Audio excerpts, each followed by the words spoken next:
북한에는 공식적으로 존재하지 않는 사건들이 있습니다. 사고로 분류되지도 않고 적의 침투로 보고되지도 않으며 그 어떤 기록에도 남지 않는 일들입니다. 이 이야기들은 주로 보웨이브 요원, 국경 경비병, 그리고 통신병처럼 밤을 근무하는 사람들에게서 시작됩니다. 북한에서는 사건이 해결되지 않으면 기록부터 사라집니다. 보고가 올라가지 않으면 사건은 없었던 일이 되고, 보고가 막히면 그날의 근무 자체가 지워집니다. 저 역시 그 시스템 안에서 근무했던 사람입니다. 그날도 특별한 임무는 없었습니다. 늘 그렇듯 정해진 시간, 정해진 구역을 감시하고 정해진 신호를 기다리는 밤이었습니다. 하지만 그날 이후 저는 하나를 분명히 알게 되었습니다. 북한에서 가장 위험한 것은 적도, 총도 아니라는 것. 보고할 수 없는 것을 보게 되는 순간, 그때부터 그 사건은 이미 존재하지 않는 것이 된다는 사실입니다. 지금부터 들려드릴 이야기는 공식 문서 어디에도 남아있지 않습니다. 하지만 그날 밤을 직접 겪은 사람들의 기억 속에서는 아직 끝나지 않은 이야기입니다. 야간 근무는 낮과는 전혀 다른 시간에 속해 있었습니다. 해가 완전히 지면 군사지대의 전력은 단계적으로 차단됩니다. 초소와 주요 시설을 제외한 조명은 모두 꺼지고 산악지형은 순식간에 하나의 거대한 그림자로 변합니다. 빛이 사라지면 거리 감각도 함께 흐려집니다.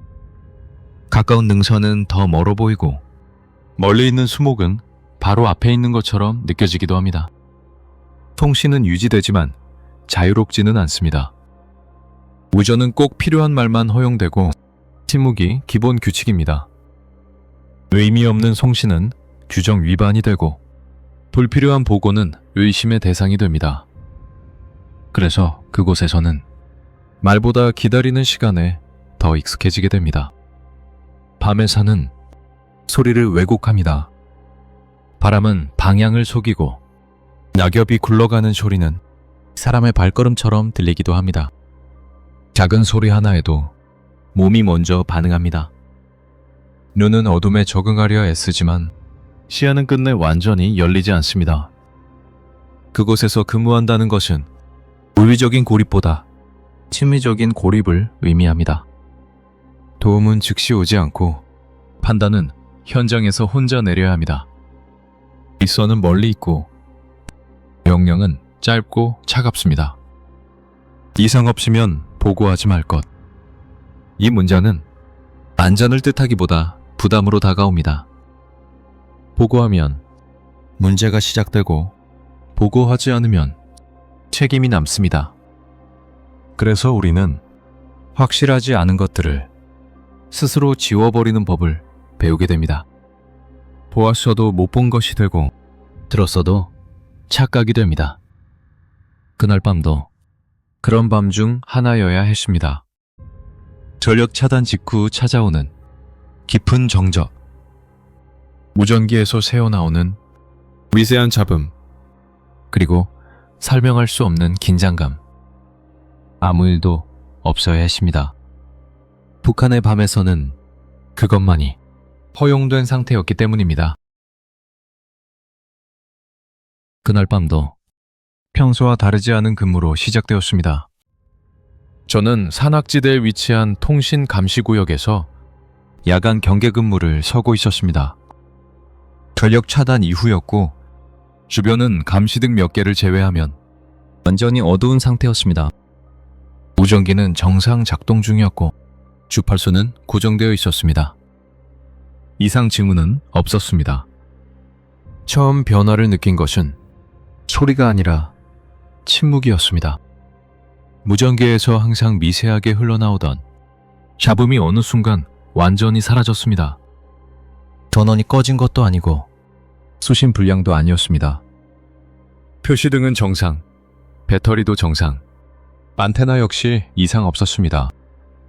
그런데 아무 소리도 들리지 않았습니다. 저는 규정대로 간단한 신호 확인을 시도했습니다. 호출 부호를 낮은 음성으로 불렀지만 응답은 없었습니다. 보통 이 구역에서는 몇 초 안에 짧은 잡음이나 상구의 확인 신호가 돌아옵니다.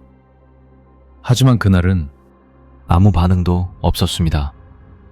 이때부터 규정과 현실이 어긋나기 시작했습니다. 통신 두절은 즉시 보고 대상입니다. 하지만 동시에 확인이 먼저입니다. 단순한 장비 이상인지, 일부 교란인지, 아니면 제가 착각한 것인지 판단해야 했습니다. 저는 예비 무전기로 전환했습니다. 결과는 같았습니다. 침묵. 주변을 둘러보았습니다. 차는 그대로 있었고 감시등도 켜져 있었으며 기상 변화도 없었습니다. 바람 소리만 유난히 낮게 깔려 있었습니다. 그때 다른 이상이 느껴졌습니다. 통신실 뒤쪽, 원래 아무 소리도 들리지 않아야 할 능선 방향에서 규칙적인 간격의 소리가 들려왔습니다. 발소리라고 단정하기에는 너무 느리고 동물이라고 하기에는 리듬이 일정했습니다. 저는 손전등을 들고 조심스럽게 밖으로 나갔습니다. 빛이 닿는 곳까지는 아무것도 보이지 않았습니다. 하지만 소리는 사라지지 않았습니다. 그 소리는 다가오지도 멀어지지도 않았습니다. 마치 그 자리에 그대로 서서 같은 동작을 반복하는 것처럼 들렸습니다. 이때 보고해야 한다는 생각이 들었습니다. 그러나 동시에 보고할 수 없다는 판단도 들었습니다. 통신은 두절 상태였고 직접 이동 보고는 규정상 허용되지 않습니다. 혼자 판단해 움직였다가 아무 일도 아닌 것으로 판명되면 그 책임은 전부 현장 근무자에게 돌아옵니다. 무엇보다 그 소리를 어떻게 설명해야 할지 떠오르지 않았습니다. 정체불명의 소리, 설명 불가한 이상 징후, 이런 표현은 보고서에서 가장 위험한 단어들입니다. 그것은 사건이 아니라 문제가 되기 때문입니다.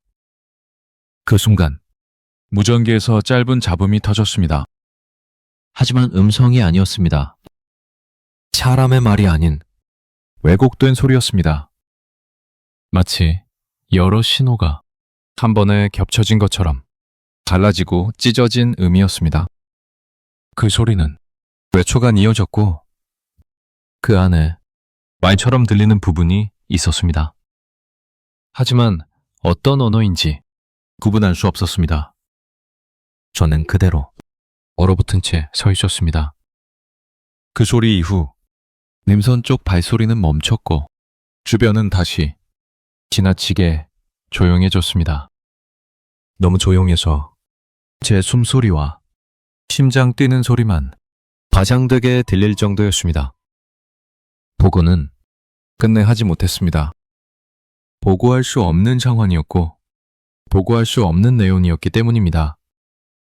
그 순간부터 이 일은 이미 공식적으로 존재할 수 없는 사건이 되었습니다. 그리고 그날 밤의 근무는 그때부터 정상적인 근무가 아니게 되었습니다.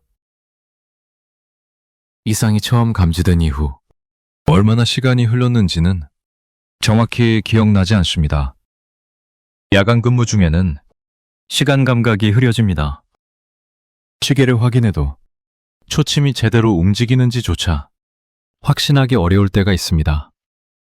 그날 밤도 마찬가지였습니다.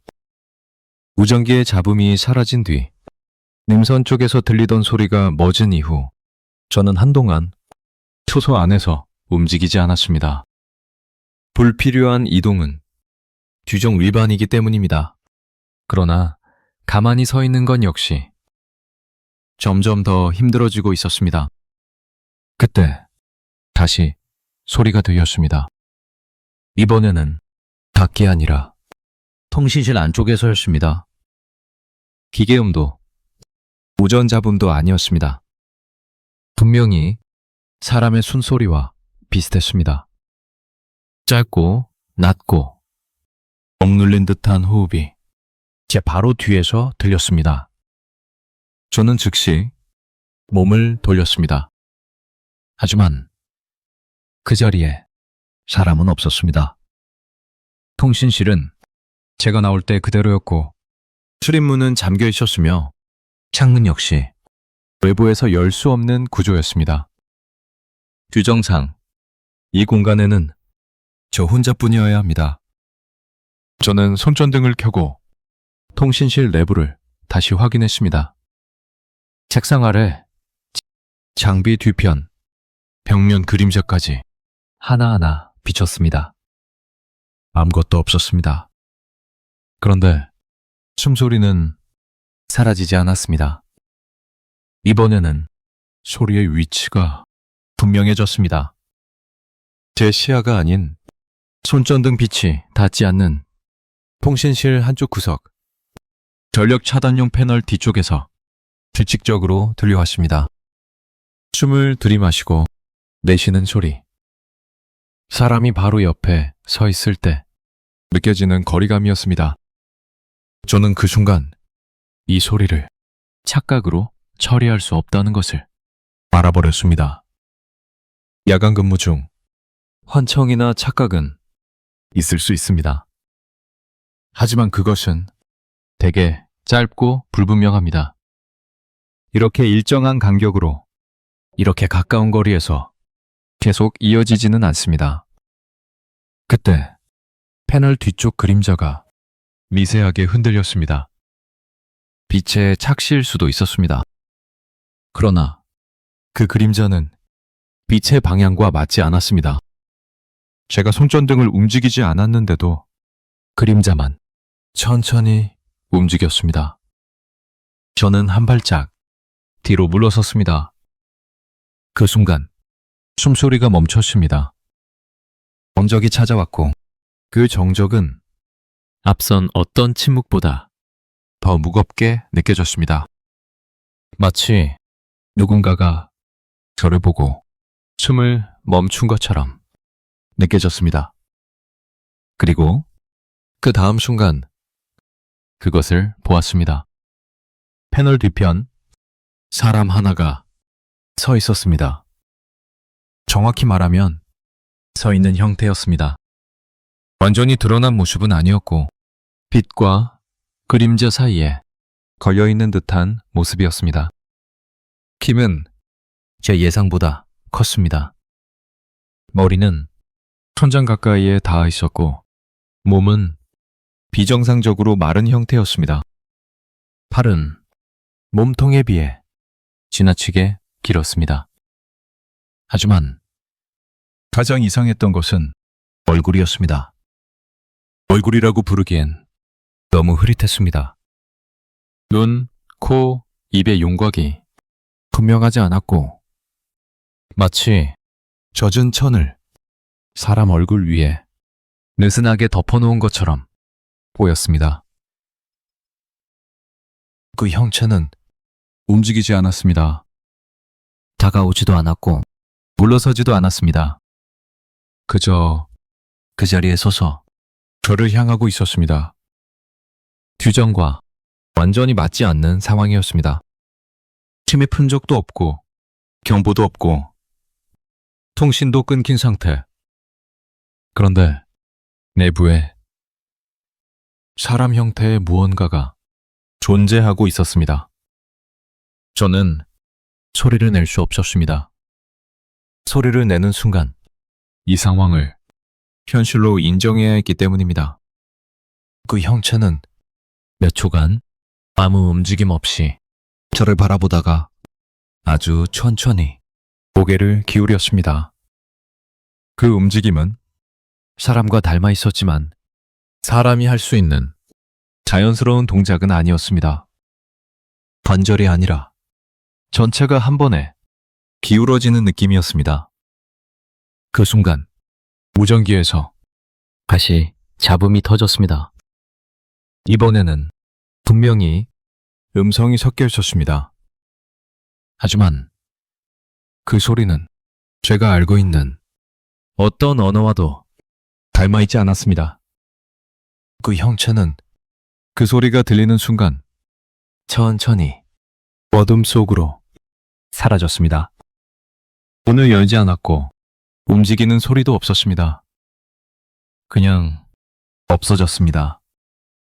저는 그 자리에 그대로 서서 한동안 아무것도 하지 못했습니다. 이것은 보고서로 작성할 수 없는 장면이었습니다. 그리고 그 순간부터 이 사건은 공식적으로 존재할 수 없는 것이 되었습니다. 그 형체가 사라진 직후 저는 즉시 정상 절차로 돌아가려고 했습니다. 북한의 군 체계에서는 어떤 상황에서도 규정을 벗어난 판단은 가장 위험한 선택이 됩니다. 그래서 저는 제가 본 것을 보지 못한 것으로 처리하고 우선 통신 복구부터 시도했습니다. 무전기의 전원을 완전히 차단했다가 다시 올렸습니다. 예비 주파수로 전환하고 암호 확인 절차를 반복했습니다. 몇 분이 지났을 때 상부 통신선이 갑작스럽게 열렸습니다. 이상 보고. 상구의 음성은 평소보다 짧았고 톤도 달랐습니다. 마치 이미 알고 있다는 듯한 목소리였습니다. 저는 규정에 따라 사실만 전달하려 했습니다. 통신 이상, 비정상적인 잡음, 내부 확인 결과 이상 없음. 그 이상은 말하지 않았습니다. 그러자 잠시 침묵이 흘렀습니다. 그리고 돌아온 대답은 예상과 달랐습니다. 그 내용은 보고 대상이 아니다. 현 상태 유지. 추가 확인은 대기. 통신 두절이나 정체불명의 잡음은 원래 즉각 조치 대상입니다. 하지만 그날은 아무런 질문도 추가 지시도 없었습니다. 얼마 지나지 않아 현장 확인 인원이 투입된다는 통보가 내려왔습니다. 보통 이런 경우 가편 중대 인원이 오지만 그날 도착한 사람들은 제가 소속된 부대 인원이 아니었습니다. 보우웨이브 소속 요원 2명과 상급 통신장교 1명이었습니다. 그들은 제가 근무하던 통신실에 들어오자마자 장비 상태를 확인했고 주변을 둘러보았습니다. 하지만 제가 목격한 위치나 이상 소리에 대해서는 단 한마디도 묻지 않았습니다. 저는 스스로 그 이야기를 꺼내려 했습니다. 그러나 장교가 먼저 말을 끊었습니다. 불필요한 진술은 하지 마시오. 그 말 한마디로 상황이 정리되었습니다. 그 순간 이 사건은 조사 대상이 아니라 차단 대상이라는 것을 깨달았습니다. 그들은 통신 기록을 확인했고 그 과정에서 일부 로그를 직접 삭제했습니다. 정상적인 점검이라면 기록을 보존해야 합니다. 하지만 그날은 저장된 데이터가 조용히 사라졌습니다. 그 후 지시가 내려왔습니다. 해당 시간대 근무 기록은 훈련 점검으로 수정. 이 말은 사건이 아니라 없던 시간으로 처리하겠다는 뜻입니다. 더 이상 조사는 진행되지 않았습니다. 형체에 대한 확인도 외부 수색도 없었습니다. 산악지역 전체가 아무 일도 없었다는 듯 정상 근무 체제로 돌아갔습니다. 다만 한 가지 이상한 점이 있었습니다. 그날 이후 같은 시간대 같은 구역 근무가 며칠간 중단되었습니다. 공식 명령은 장비 점검이었지만 실제로는 그 구역 자체를 비워두는 조치였습니다. 그리고 그 기간 동안 그곳에 배치되었던 2명의 인원이 다른 부대로 전출되었습니다. 이유는 어디에도 기록되지 않았습니다. 저 역시 해당 사건에 대해 어떤 질문도 받지 않았고 어떤 보고서도 작성하지 않았습니다. 그것이 가장 분명한 신호였습니다. 이 사건은 해결된 것이 아니라 접근이 차단된 것이었습니다. 그리고 북한에서는 그 방식이 가장 확실한 대응이라는 것을 그날 처음으로 몸으로 알게 되었습니다. 사건 이후 가장 먼저 달라진 것은 사람들이었습니다. 공식적으로는 아무 일도 없었습니다. 보고서에는 야간 근무 정상 종료, 통신 장비 점검 완료, 그 이상의 문장은 없었습니다.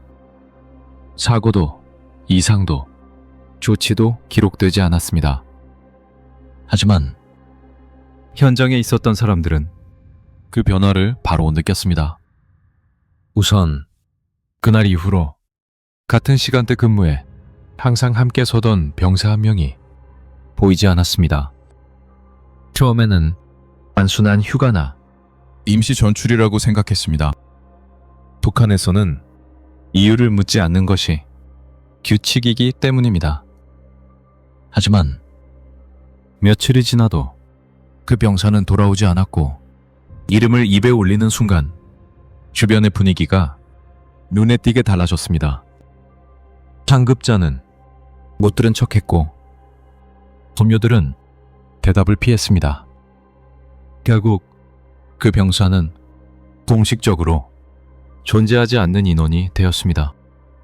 인원 명부에서는 이름이 사라졌고 근무표에서도 띵칸조차 남지 않았습니다. 마치 처음부터 그 자리에 없었던 것처럼 정리되었습니다. 더 이상한 것은 사람들의 기억이었습니다. 같은 근무를 섰던 인원들 사이에서 사건 당일에 대한 기억이 조금씩 달랐습니다. 누군가는 아무 일도 없었다고 했고 누군가는 통신이 잠깐 불안정했다고만 말했습니다. 제가 들었던 잡음, 민선 쪽 소리, 통신실 내부에서의 이상에 대해 분명히 들었을 텐데도 그들은 확신을 피했습니다. 마치 같은 밤을 서로 다른 장소에서 보낸 사람들처럼 진술이 어긋났습니다. 저 역시 이상한 변화를 느끼기 시작했습니다. 분명히 기억하고 있는 장면들이 시간이 지날수록 흐릿해졌습니다. 형체의 윤과 숨소리의 거리, 그림자가 움직이던 방향. 어떤 부분은 또렷하게 남아있는데 어떤 부분은 머릿속에서 의도적으로 지워진 것처럼 비어 있었습니다. 잠을 자려고 하면 그 공백이 더 선명해졌습니다. 기억이 아니라 기억이 빠져나간 자리만 남아있는 느낌이었습니다. 상부에서는 그 사건과 관련된 어떤 언급도 하지 않았습니다. 조사 결과도 없었고 동결 보고도 없었습니다. 사건은 처리된 것이 아니라 건너뛴 상태로 남아 있었습니다. 공식 기록상 그날 밤에는 사고가 없었습니다. 이상도 없었고 특이사항도 없었습니다. 모든 것이 정상으로 분류되었습니다. 그러나 현장에서는 아무것도 정상으로 느껴지지 않았습니다. 같은 구역을 바라보는 시선이 달라졌고 야간 근무 중 불필요한 말이 완전히 사라졌습니다. 누구도 밤에 본 것에 대해 이야기하지 않았습니다. 그 병사가 어디로 갔는지, 왜 이름이 사라졌는지, 그날 통신 기록이 왜 남아있지 않은지 그 어떤 질문도 허용되지 않았습니다. 북한에서는 사고가 해결되면 기록이 남습니다.